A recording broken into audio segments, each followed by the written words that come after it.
Buenas tardes a todos. Como saben, este fin de semana el actual Gobierno de Sánchez ha cumplido ya dos años al frente del Gobierno y lo que no sabemos es para qué.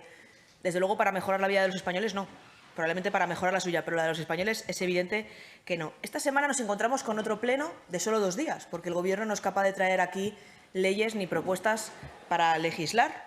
Hemos tenido 9 plenos en este periodo de sesiones y 7 han sido solo de 2 días, lo cual refleja la incapacidad del Gobierno de España para traer aquí propuestas legislativas. Lo único que nos trae esta semana el Gobierno es la convalidación de un Real Decreto, el de la Ley ELA, que desvirtúa por completo la ley que se aprobó por unanimidad en esta Cámara, porque desde el Grupo Parlamentario Popular luchamos mucho para que quedase muy claro y muy específico en la ley que quien debía financiar la Ley ELA era el Gobierno de España.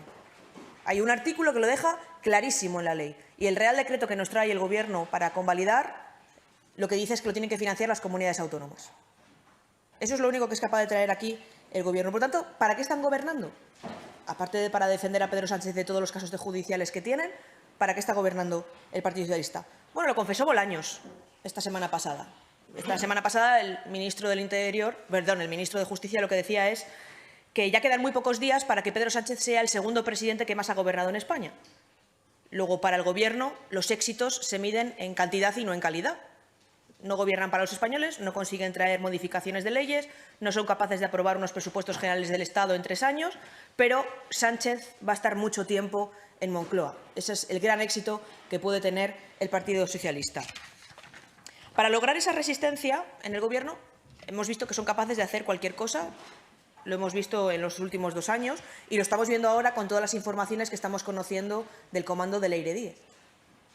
Una persona presuntamente enviada por el PSOE a limpiar sin límite toda la corrupción del Partido Socialista y del presidente Sánchez y que no ha tenido ningún empacho en ir contra jueces, contra fiscales, contra miembros de la Guardia Civil, contra quien hiciese falta con tal de limpiar todo aquello que podía manchar al presidente Sánchez. Claro, ahora algunos ministros y algunos portavoces del Partido Socialista llaman a Leire Antoñita la Fantástica.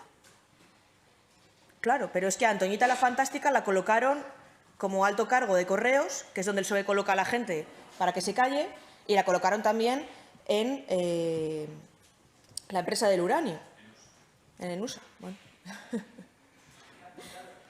Claro, dicen Antoñita la Fantástica. Pues es que resulta que Antoñita la Fantástica, en la semana en la que Pedro Sánchez tomaba el pelo a todos los españoles porque se tomaba una semana de reflexión sobre lo que estaba pasando con su mujer, Antoñita la Fantástica se reunía con el secretario de Organización del Partido Socialista, el señor Cerdán, y con un miembro relevante del gabinete del presidente del Gobierno, el señor Antonio Hernando.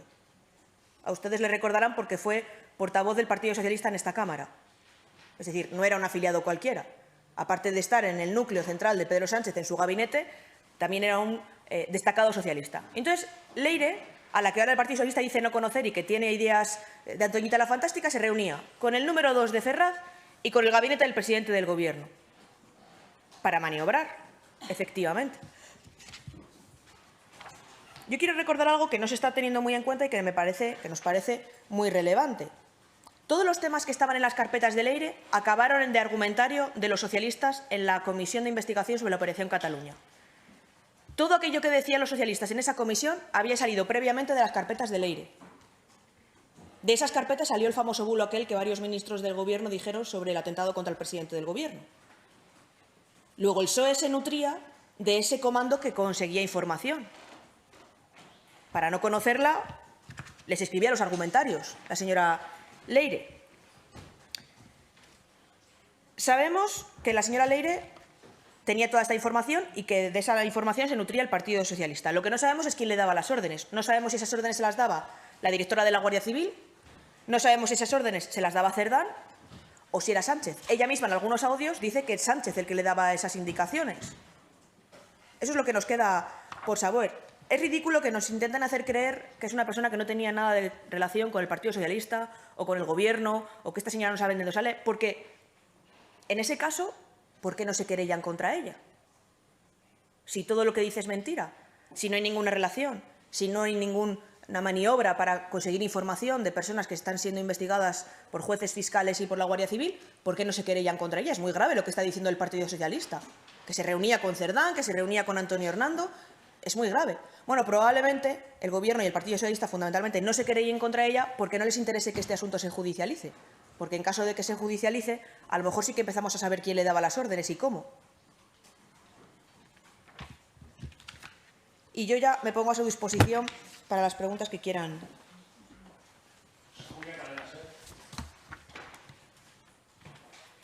Hola, buenos días, portavoz. Quería preguntarle por una valoración sobre la detención del presidente de la Diputación de Almería.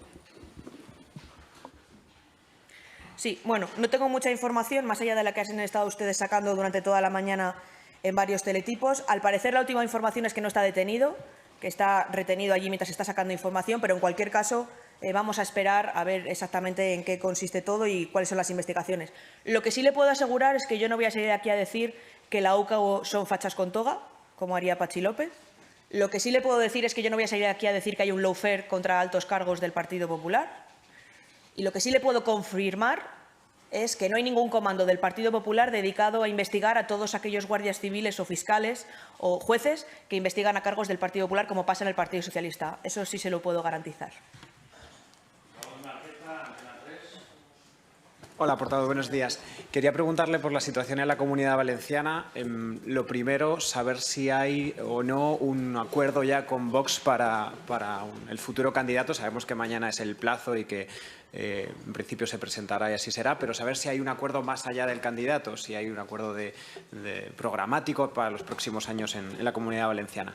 Y luego también preguntarle por presupuestos. Ya sabe que hoy aprueba el Consejo de Ministros la senda de déficit. La semana que viene vendrán aquí y se votará por primera vez.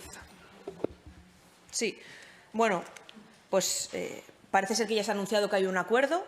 Con respecto al acuerdo programático, es lógico que cuando se va a investir a un presidente y son varias fuerzas políticas, pues haya un acuerdo, igual que lo hubo anteriormente y lo hubo también para aprobar presupuestos en la Comunidad Valenciana, pero me va a permitir que sea el próximo presidente de la Generalitat en su investidura quien determine cuál ha sido ese acuerdo programático y no esta humilde portavoz del Congreso de los Diputados. Yo creo que le corresponde a él decidir y decir en qué ha consistido el acuerdo para ser investido presidente. Y con respecto a los presupuestos generales del Estado, bueno, pues estamos viendo lo que está haciendo el Gobierno de España, ¿no? Marear la perdiz, porque realmente no tiene apoyos para sacar esos presupuestos en esta Cámara, como no los ha tenido en los últimos 3 años, ¿no? Y, por lo tanto, pues lo que cabe esperar es la nada. Hemos visto ayer esa reunión que tuvo la ministra con los consejeros. Fue bastante lamentable que nuestros consejeros, o los consejeros de cualquier comunidad autónoma, se enteraran de cuestiones que se iban a debatir en esa reunión por filtraciones a la prensa. Esa es la institucionalidad de la que presume la señora Montero. Yo creo que es humo para decir que están haciendo algo como han hecho los últimos 3 años, pero efectivamente no va a haber presupuestos generales en esta Cámara porque el Gobierno no tiene una mayoría en esta Cámara, tiene una mayoría en contra. Y cualquier Gobierno responsable lo que haría es convocar elecciones o presentar una cuestión de confianza, pero no va a hacer ninguna de las dos cosas porque sabe que perdería ambas.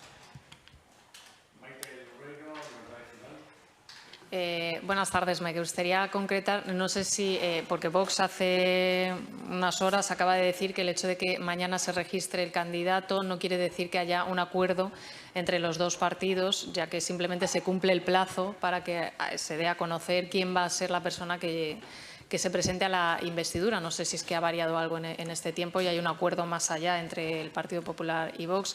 Y, en segundo lugar, el viernes se conmemoran los 50 años de la Corona. Confirmar si el Partido Popular va a asistir a este acto. Gracias. Bueno, mire, yo no tengo más información de la que les he trasladado ahora mismo sobre el acuerdo en la Comunidad Valenciana. Yo estoy convencida que todos aquellos que estamos de acuerdo en que un Gobierno de izquierdas de nuevo en la Comunidad Valenciana sería un desastre. Que todos aquellos que estamos de acuerdo en que lo prioritario en la Comunidad Valenciana es que continúe la reconstrucción. Que lo prioritario es que el dinero siga llegando a los empresarios, a las familias, a todos que han perdido todo. Que todos aquellos que consideramos prioritario que es necesario que la Comunidad Valenciana tenga estabilidad y un futuro. Seremos capaces de ponernos de acuerdo. Estoy convencida y, por lo tanto, vamos a ver qué pasa entre hoy y mañana. Pero no tengo más información en estos momentos. Y con respecto a los 50 años de la Corona, el acto que se va a celebrar aquí el viernes en el Congreso, pues efectivamente sí que estará el Partido Popular. Gracias, portavoz. Quería preguntarle sobre Leire Díaz. Esta mañana ha comentado ella que Antonio Hernández tenía un interés especial en los encuentros que estuvieron en Ferraz. ¿Ello supone que Moncloa estaba al tanto de la operación de ataque a los jueces? Muchas gracias. Bueno, yo creo que es evidente, ¿no? es lo que he intentado trasladar un poco en mi declaración inicial. Es evidente que Leire no era una afiliada del PSOE que pasaba por allí que nadie conocía. Era una persona que tenía acceso y reuniones con el número 2 de Sánchez, que está ahora en prisión. Es una persona que se reunía con el gabinete del presidente del Gobierno, que es Antonio Hernando, que ahora es secretario de Estado, por cierto. Es evidente que hay informaciones que dicen que Antonio Hernando y Óscar López, hoy ministro, estuvieron investigando en la época de las primarias la información que había sobre las saunas y el posible negocio de prostitución que había en esas saunas del suegro de Pedro Sánchez. Por lo tanto, es evidente que por mucho que el Partido Socialista quiera decir que esta señora pasaba por allí, que no la conocen de nada, estaba en los momentos más influyentes. Es evidente que todos esos audios, todas esas carpetas que tenía, han acabado en los argumentarios de diputados del Partido Socialista. Es lo que han estado usando contra jueces, contra fiscales, contra investigadores de la UCO y también contra rivales políticos. Por lo tanto, es evidente que Moncloa conocía todo esto. La propia Leire, en algún audio, lo que dice es que estas órdenes venían del señor Sánchez y eso es lo que está por comprobar.